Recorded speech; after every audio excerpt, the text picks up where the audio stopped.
Hey guys, welcome back, and for this video I'm going to show you how to change ringtone vibration on iPhone. So first, what you want to do is open up your settings, then you go to sounds and haptics, then tap on ringtone right here, just scroll to the very top till you see haptics, and now as you can see on default it is set to synchronize, but you can set it to any of these options right here.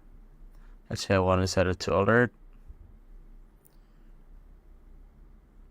and you need to tap or hold your iPhone on your hand so that you will feel the vibration that is happening on these types of haptics.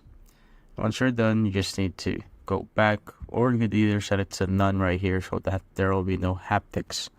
That's basically it, guys. If you have found this video helpful, simply leave a like below or subscribe because it helps more people.